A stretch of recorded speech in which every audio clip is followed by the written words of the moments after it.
God, guys, can you imagine? Like, this time tomorrow night, we're going to have 20,000 people in this building. It's not 20,000 people. It's like 13,000 people, right? Yeah, just about 13,000. Round up, right?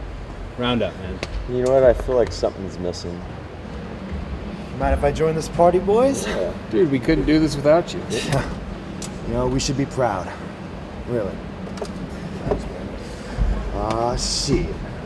Here we go again. Hi guys, welcome back to the channel. Welcome back to the Retro Wrestling Room. Today we're going to look back at another match that Dave Meltzer has rated 5 stars and to see if we agree with our rating or not.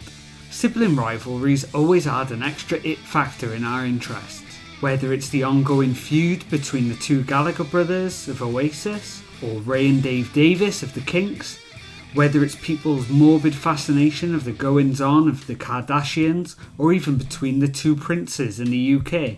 This even spills over into wrestling, whether it's the battles between the Steiner brothers, the Hardys or Harlem Heat. It even spills over into kayfabe brothers like the Brothers of Destruction or Ian and Axel Rodden. There have been 2 sets of brothers in wrestling history that Dave Meltzer has rated 5 stars, with one of them being between the Hart brothers back at SummerSlam 94, and then the match we are going to look at today between Cody and Dustin Rhodes from AEW's debut pay-per-view, Double or Nothing. As always, I am joined by my PIC, the Mabel to my Mo, Vicky through the looking glass. Hi guys. How are you today, Vicky? Yeah, not too bad. Have you been enjoying the series so far? I have actually, because I haven't seen any of these matches before, so I have actually really enjoyed looking at good matches, considering I've seen a lot of bad matches over my years. Especially recently. Yeah. Are you looking forward to checking out a 5-star match from AEW? Yeah, this is the first AEW one we've watched, isn't it? Yep. I remember it vaguely, the pay-per-view, but I don't think I watched it properly. I don't remember this match at all, so I think it must have been on in the background and I was faffing as per usual. What are your main memories of both the Rhodes brothers? Well, I forget they're brothers for a start. I always think that Dustin is his dad because he's so much older. Right. And then I think Dusty's the granddad. Okay.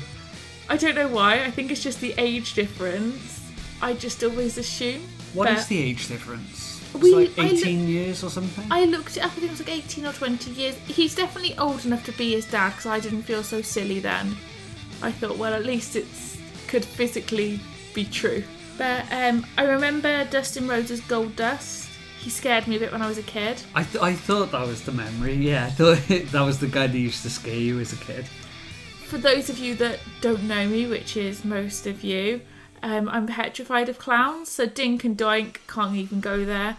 But I think Goldust was a bit too clowny for me. Right, okay.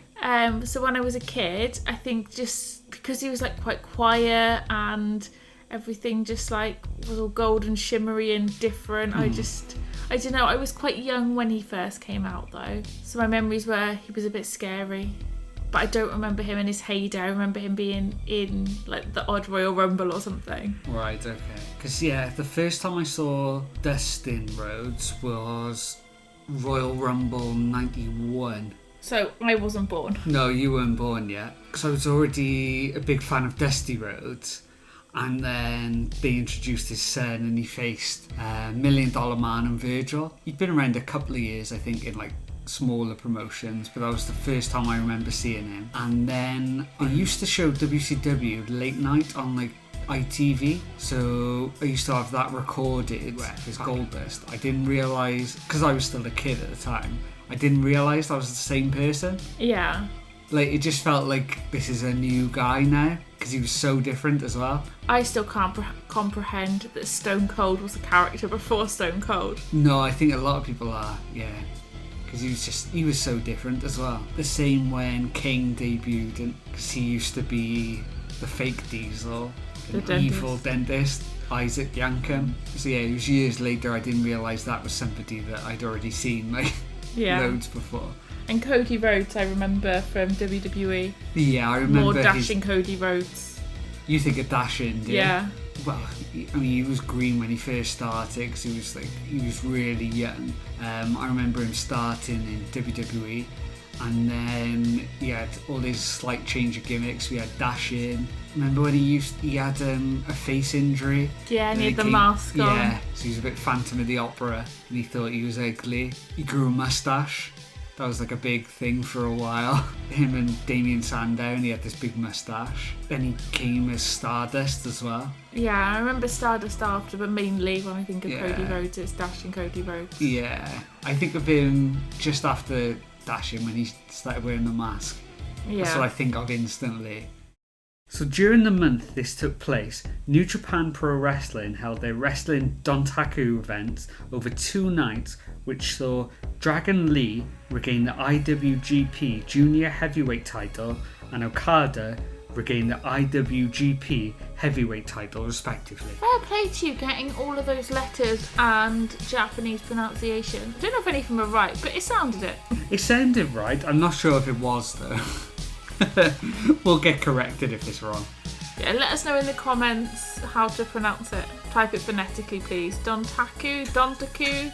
In the UK at Revolution Pro, El Phantasmo defeated David Starr to win the undisputed British Cruiserweight Championship in a ladder match, and the WWE held their annual Money in the Bank event, and the 2 briefcases were won by Bayley and Brock Lesnar. I'm tired. I'm glad it's over. Emotions are running like crazy, you know. I don't know, I cried a lot tonight. Cody cried. I saw a few people on the front row and everywhere crying. So and it's a special moment because I had no idea what he was doing when he rolled back in the ring. I was just kind of like, God, again, you know, not again, please. I'm dead. I mean, you already killed me. You killed the Attitude Era. And he wanted me to be his partner, and everybody just was. Nothing we did could have messed up anything, man. It was just everybody was. It was electric for me. This, without a doubt, in my 31 years, was the most incredible night of my life. It really was. AEW's Double or Nothing took place on May 25th, 2019 at the MGM Grand Garden Arena in Paradise, Nevada. When the first AEW event was announced, Cody Rhodes was seemingly left without a match. All the major players in setting up the company had matches signed already. Kenny Omega was going to face off with Chris Jericho for the inaugural AEW title. The Young Bucks were facing the Lucha Brothers, but somehow, just a month out from the event, Cody Rhodes was seemingly without an opponent. It was then finally announced that his opponent was going to be someone that he'd been trying to get a high-profile match with for a number of years, Dustin Rhodes. The match had eluded both men for years, with each of them pitching ideas for a feud back in the WWE, and were desperate to organise a match at WrestleMania. And this wasn't going to be just another throwaway match. This match was going to be the biggest build-up of any on the card. The dynamic was very different now though. Whilst in WWE, Dustin would have held the higher billing, but since leaving the WWE, Cody had really stepped up his game, and with the leash off, he successfully held the ROH title, the IWGP United States title, as well as the NWA World title. Dustin was going to come in for one last dance, while Cody wanted to end everything that Dustin stood for, his era, the Attitude Era. This wasn't going to be Stardust versus Goldust, this was going to be the Natural versus the Nightmare. For Cody, he wanted to put an end to all the talk and discussions about the previous era being perceived better than the current one. Cody questioned what fans thought was better from that era, asking if The Rock's rhyming was better than the pipe bomb of CM Punk. In Cody's eyes, taking out Dustin was the only way to prove that new is better than the old school. Dustin's response was a little simpler. It was a chance to show the world that he still had plenty left in the tank. After months of the WWE not utilising him, Dustin's contract expired and he joined his brother in AEW. Could he take off the paint that defined much of his past 20 years and return to his natural image? Could he realistically still go to a high standard after having double knee surgery? Two brothers who wanted to prove that they can deliver against each other. In a tribute to their late father, the American Dream Dusty Rhodes, This is the Nightmare versus the Natural. This is Cody versus Dustin. The lights dim as Cody's ominous music starts up. When the lights come back up, they shine on a throne with a rather familiar cross on it. Cody makes his way out in his brilliant looking golden blue attire and starts to walk down to the ring with Brandy. Nice cape. It was a nice cape. Brandy reaches under the ring apron and brings out a sledgehammer. Cody makes his way back up to the throne and with one swing breaks the throne down the middle. The crowd absolutely love this. What did you think of the obvious swipe at Triple H and WWE here? Well, at first, when they showed the crone? At first, when they showed the throne with the skulls and cross, I immediately thought Triple H. But then I was thinking, this isn't WWE. And I didn't get that it was a swipe. And I was thinking, have I missed something? Have they had something to do with like a throne before? I thought I was just being dull, to be honest. And then when you said it was the first AEW pay-per-view, I didn't realise in hindsight. And I was like, oh, I get it. But no, I thought it was a good touch and the crowd went mental for it. Yeah, the crowd loved it, didn't they? Yeah. As Dustin makes his way through the curtains, he gets the biggest pop that he's had in years. With the new black and red attire and half makeup job, this is also the best he has looked for years as well. I thought he looked old. Did you? Yeah, but then I think I probably haven't seen him since Attitude Era.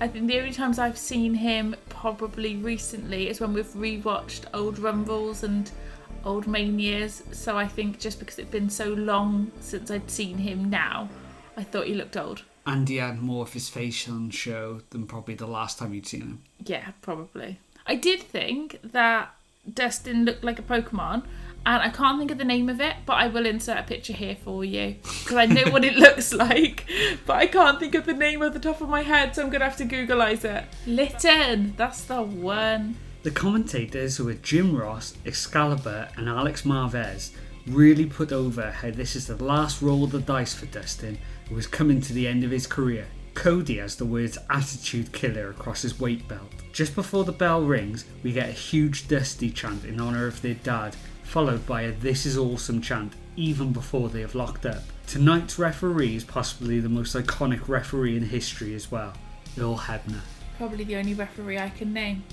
Really? Yeah, there's that woman referee that's really good. I can't think of her name. She always has her hair in a high ponytail, and she's good. What about Red Shoes? Oh yeah, Red Shoes. Forgot about him, but I can't name him because I don't know his Just name. Red Shoes. Cody gets the upper hand in the first exchange and taunts his older brother with a cartwheel and his Stardust gimmick pose. The crowd are instantly so invested because they are so knowledgeable of both of their careers. Cody again gets the upper hand in the next exchange and again taunts Dustin with his own move. He drops to his back on the mat and strikes Dustin's face, which forces him to roll to the outside. Cody then follows up with a suicide dive. Cody starts directing traffic and tells the audience to part so he can chuck his older brother over the guardrail. But in a heelish move, he does a 180 and tries to throw him into the ring. He goes for it instantly again, but Dustin reverses, then delivers a flipping senton off the apron. Back in the ring, Dustin delivers a bulldog and then 10 punches in the corner and finishes with a Stardust pose of his own. Dustin starts to do the patented Dusty Rhodes jabs, then Cody escapes to the outside. The crowd start chanting "You've still got it" to the former Goldust.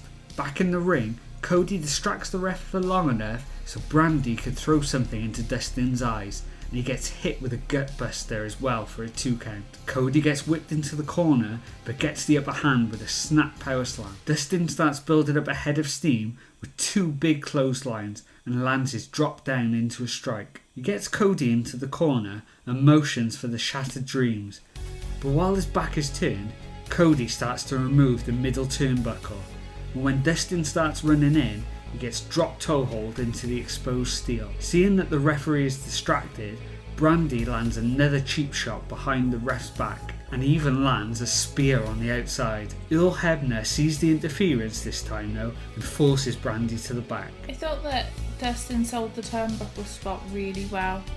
It was really believable. This also felt, I don't know if you'll get the reference, like Shawn Michaels versus Razor Ramon at WrestleMania 10.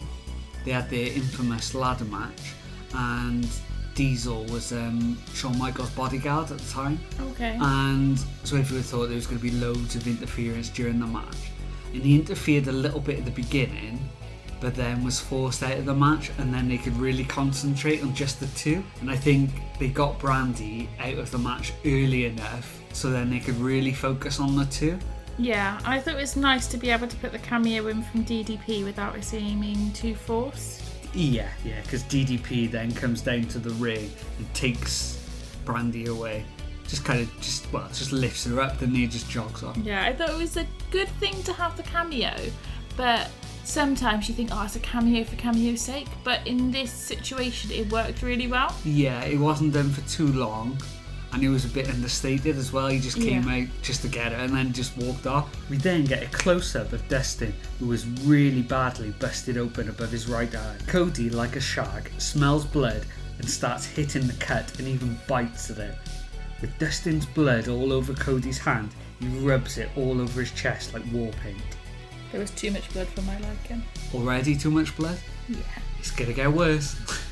My next two notes that I've got from this match are, ouch, that's a lot of blood, and no, too much blood for my liking. Nice. That's my next two notes. Valiantly, Dustin swings wildly, trying to make contact to his brother, but as the blood seeps into his eyes, he's fighting blind.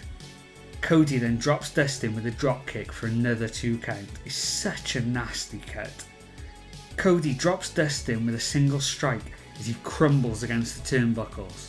Cody delivers a huge Irish whip into the corner. For the second time it's reversed, and when Dustin goes for a snap power slam of his own, Cody has it scouted and lands a curd stomp onto the older sibling. I love bits like this in wrestling where the opponents know their opposition so well that they can reverse the moves that we take for granted are going to happen. Yeah. So like one of Dustin's trademark moves is that snap suplex in the corner, and because obviously Cody would know this, like he holds onto the ropes. They have a close-up on Dustin and it's not just dripping now, it's actually pouring out of his eyebrow. I'm glad it was the last match because no one else could have wrestled in that ring after. It wasn't the last match. Wasn't it? Nope. Oh jeez. No, the final match of the pay-per-view was Kenny Omega versus Chris Jericho. Did they get a new ring? Didn't get a new ring. I don't know if it was mopped down at all. It reminds me of that UFC fight. Remember when there was way too much blood and they should have stopped it? Yeah. Did they? I think they did in the end. It was just they were both pouring. It reminded me of that. Yeah. Just too much blood. I don't mind it. I'm not like New Age WWE where you can't even show a tiny bit. Like I'm not. Is there a term for being like a blood phobic? It doesn't faze me, but it's just too much. It just worried me. I was more worried about them. Cody goes to the middle rope and hits a double axe handle. He goes back up to the top but can't connect, and Dustin this time manages to get his snap power slam for a 2 count of his own. Cody Rhodes locks up a figure 4 leg lock in the centre of the ring, and one of the announcers comments that we can see where he needs to go to get to the ropes, but can Dustin see where he needs to go? Dustin reverses the hold and does his best Steve Austin at WrestleMania 13 impression. This cut is getting really nasty looking now. Is this cut worse than the Akira Hokuto one that we saw last week? I think they're on par. Yeah. It's just too much blood. Like I don't mind blood in wrestling, but I feel like they're going to pass out from blood loss. I feel like you need stitches. Back on his feet, Cody takes off his weightlifting belt, but Hebner takes it off him. Dustin gets the upper hand and forces his brother to the corner, where he pulls down the back of Cody tights and, well, as JR would put it, he takes him to the woodshed. I put butts are out, 5 star. Nice. That's my comment. Butts are out, 5 star. Vicky through the looking glass, 2021. I just didn't expect to. Maybe giggle. I didn't expect that comment. And something you didn't expect to see in this match, and no, I'm not talking about Cody's tights being pulled down, Dustin then pulls out a code red for a close count. The crowd absolutely erupts. And listen to this call from JR. The crowd is so respectful. They're on their feet. This is what you live for if you're a wrestling fan. A match like this that means so much as this, and you're singing live. Dustin puts Cody on the top rope and joins him. then hits an avalanche suplex off the top rope and delivers Cody Rhodes' own finisher, the Crossroads, for a 2 count. I will say, can you insert a clip? I like that fan's nails in the crowd. They're really shiny. I know. I liked it enough to comment on it. As Dustin goes for the curtain call, Cody sneakily gets in a low blow and a disaster kick. Cody looks to finish the match with a Crossroads, but Dustin will not stay down. The blood is literally still pouring out from Dustin. Cody is so smeared in blood, it genuinely looks like he's sunburned. Looks like he's been out in the sun for too long. I thought he looked like he had a bad fake tan on. Like even Cody is changing colours in this match now. Yeah, Cody looks like he's sunburned and Dustin looks like Harry. Dustin hits the Crossroads again, but can still only just about get a 2 count. Just look at all the reactions from people in the crowd during this match. This is how invested the entire audience was. They both exchange hard strikes, with Dustin's every strike being cheered and every strike from Cody being booed. We then get the infamous "Fight Forever" chant.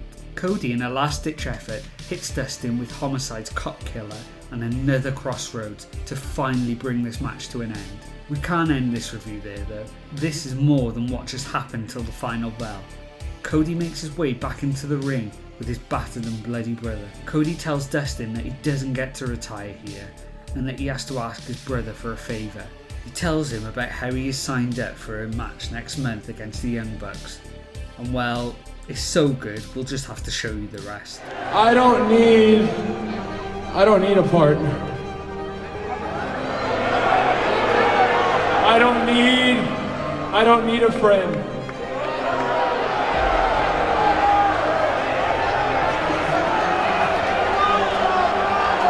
I need my older brother.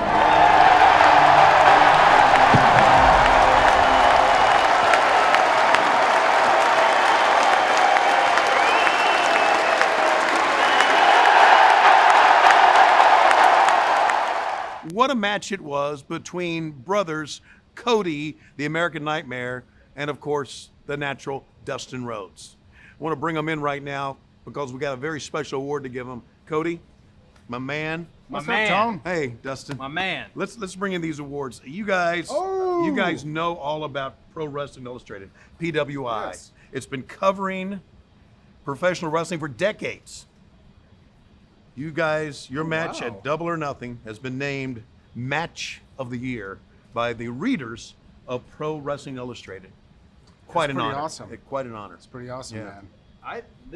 You get a real plaque. You get a real plaque. You get a real plaque. Yeah. Oh, this is beautiful. Absolutely. You can put it on your wall with all your many other plaques. you Toast have. to these chicken here. There it is. Here's to many more. Yeah. Well, do we do another one? I don't know about So Vicky, that was Cody Rhodes versus Dustin Rhodes from AEW's Double or Nothing. What did you think about that match? I thought it was really good and really well paced. When we went to put it on and you showed me the video and you said it was 40 minutes, I thought, is it really a 40-minute match? I think most matches that go on that long, usually I lose interest. But it didn't feel like it. It felt really quick. It was such a good pace. And there were no spots where I got bored. So I really liked it. There is a creepy guy in the crowd at the end. I didn't like him. But other than that, I thought it was really good and a bit too much blood. I think, like the Akira Hokuto match, I think if there was a little bit less blood, it still would have had the same effect. Yeah. I think this was one of the worst cuts we've seen, especially for a long time. I just worry about him. Like that amount of blood loss. Can't be good for you, can it? No. But other than that, I thought it was really good. I thought it was the best match of both of them that I've seen as like individual. I think that's fair to say. I think it's the match of both of their careers so far. I just think WWE really missed a trick with not going down this route. Yeah, I think WWE missed a lot of tricks though. They do tend to. Do you think this was a 5-star match? Yes. Yeah. Where would you put it in your rankings? Oh, I don't know. So you had the TNA 3-way at the top. Then you put Akira Hokuto versus Shinobu Kandori. And then you put the Will Ospreay versus Zack Sabre Jr. match in third. I put this at the top. That's the been top. my favourite. Wow, okay. You seem shocked. No, I didn't expect you to like it that much. I'm pleasantly surprised. Because, Other than the blood. yeah, I know how much you enjoyed the first match because it was so fast-paced and you like the bigger spots, whereas this was, say, less big spots and more the storytelling. But I like storytelling, and I think I didn't miss the big spots as much because I know the wrestlers. I think if it's wrestlers I know and I can get behind, it doesn't necessarily need the big spots. It does if I don't know who they are, because otherwise I lose interest, but I don't know many wrestlers. No. But I think that's the thing, isn't it? You can have a 5-star match and it doesn't have to be technically the best wrestling.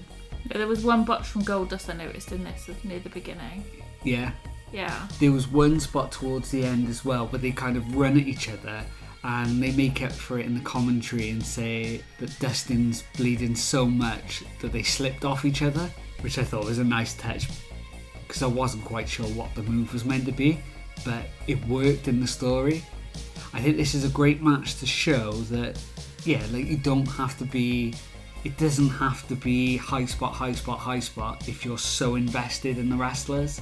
Yeah, and also I like the fact that they got rid of Brandy quite early on. Mm-hmm. I thought it kind of had the interference element, but then we banished that. Like, oh, Hebner was the ref and he's a good ref. Like, he's one of the only refs I can name. But I like the fact that although they had him as the ref, they didn't make a big deal out of it. Like WWE would have kept, every time on the commentary they mentioned the ref, they would have to mention that it was him. They'd have to like name drop. And there would have been a ref bump, and then there would have been more interference. And yeah. Whereas it was just enough, and then they just let them go at it, those two on their own.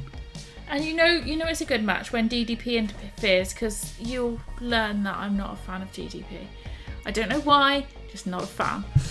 Don't at me in the comments, I'm sorry. Just irritates me, always has since I was a kid. Seems like a nice enough guy, but I think the fact that DDP interfered and that didn't faze me or take me out of the match, because normally if someone turns up I don't like, I'm out. But yeah, I'd say it's my favourite we've watched so far, and I'm looking forward to what we're watching next, because I have no idea. I think I'd put it top as well. I'm not just agreeing with you on all these, but literally got the same order so far. I think he's just agreeing with me. Happy wife, happy life. Can't, yeah. Can't argue. Yep. When he came out as just, Cody with Brandy, they're like superstars. I saw it as sort of a very much of a vindication for him. It's like, you saw me as something and I'm so much better than what you saw me, and that's really cool. You could feel the energy. You knew this was going to be something really special. Our match last night at Double or Nothing was one for the ages. Before we even locked up video packages, the entrances, it was electric. You could feel it. I had no idea how the AEW crowd would respond to me. They responded wonderfully. I could not have asked for a better response, and they start the Dusty chants.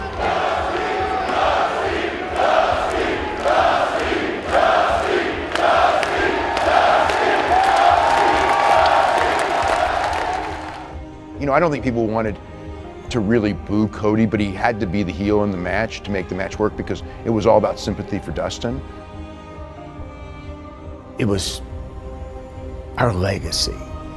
It was our family. It was the Rhodes name, the two Rhodes boys going at it, giving their best. Cody, he never saw himself as a mid-card player. He has always seen himself as a top guy. And at Double or Nothing, he proved not only as a top guy, that he can also help carry your promotion.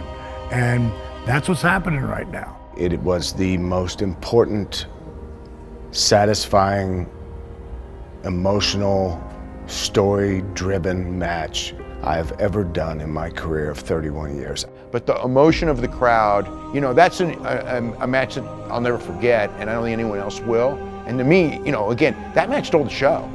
The whole building was there for that. They were in it with us. That made it that much more special.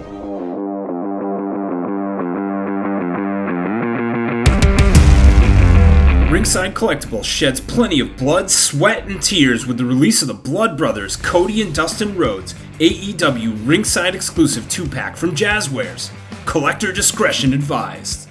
So there we go, guys. That was Cody Rhodes versus Dustin Rhodes from AEW's Double or Nothing 2019. Do you think this should have been given 5 stars? Is this the best match in AEW's short history so far? If you like this video, please leave a like and hit that subscribe button. And send this video to your mates, as it would really help out this channel. So it's a bye from Vicky. Bye. And it's a bye from me. Bye. And hopefully we'll see you for another installment soon.